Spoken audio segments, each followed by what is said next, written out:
अवतल दर्पण, समझिएगा। अब ये बताइए कि अवतल दर्पण कब देते हैं?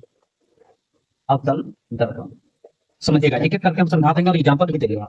समझिएगा, ये हो गया अवतल दर्पण का। अगर हम बात करते हैं अवतल दर्पण का, दाहिने साइड इसका पेंट कर देंगे, ये दाहिने साइड पेंट हो गया। और यहाँ से अगर सीधे ये मुख्य अक्ष हो गया, ठीक है, ये क्या हो गया, तो ये पोल हो गया। यहाँ अगर हम बात करते हैं तो ये सेंटर हो गया, और यहाँ अगर हम बात करते हैं तो ये अनंत हो गया। ठीक है, पोल और सेंटर के बीच में क्या होता है, तो फोकस होता है। अब ये बताइए कि अगर इस सर्कल खींचेगा, इस सर्कल हो गया, तो सेंटर से अगर सर्कमफ्रेंस पर मिलाइएगा तो ये रेडियस होता है। ठीक है, तो अगर हमको एफ निकालना रहेगा, एफ निकालना रहेगा, तो एफ बराबर जो होता है वो r/2 होता है। इससे भी न्यूमेरिकल पूछा जाता है, तो इसको भी नोट डाउन कर लीजिएगा। अब समझिएगा। अब ये बताइए कि ये पोल हो गया, ये फोकस हो गया, सेंटर हो गया या अनंत हो गया, इसको हम क्या बोलते हैं, तो मुख्य अक्ष बोलते हैं। अब कोई भी किरणें अगर मुख्य अक्ष के समांतर जा रही है, कोई भी किरणें मुख्य अक्ष के समांतर जा रही है, तो ये तो पेंट किया हुआ है दाहिने साइड, तो पेंट किया हुआ है, तो क्या होगा कि वहां से रिटर्न होगा, ये जब टकराता है यहाँ से, और यहाँ टकरा के सीधे फोकस से बाहर निकल जाता है। ठीक है, अब ये बताइए कि किसके समांतर जा रहा है, तो मुख्य अक्ष के समांतर जा रहा है, तो मुख्य अक्ष के समांतर बना दीजिए।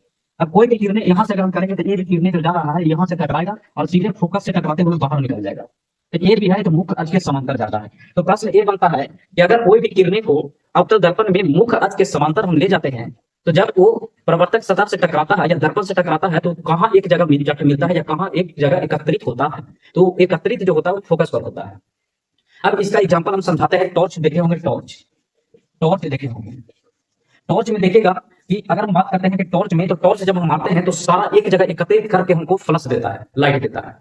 तो इसीलिए टॉर्च में किसका हम प्रयोग करते हैं, तो अवतल दर्पण का करते हैं, क्योंकि फिर से यहाँ अगर हम कोई रोशनी देंगे तो जाकर फिर से यहाँ से टकराएगा, फिर जाकर फोकस पर जाकर मिलेगा, फिर यहाँ से हम रोशनी देंगे और फिर यहाँ से टकराएगा तो ये फोकस पर मिलेगा, और यहाँ ये एकत्रित हो जाएगा सारा में, और यही एकत्रित होता है। तो इसी को अवतल दर्पण का दूसरा नाम क्या पड़ता है, तो अभिसारी दर्पण पड़ता है।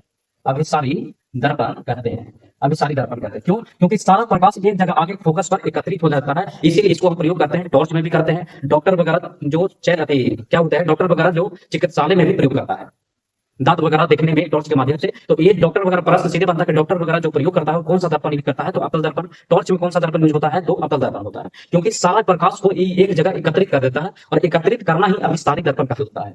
समझिए, तो यहाँ हम समझाने का प्रयास किए हैं कि अभिसारी दर्पण इसको क्यों किए, क्योंकि सारा प्रकाश आके फोकस पर क्या हो जा रहा है, तो एकत्रित हो जा रहा है।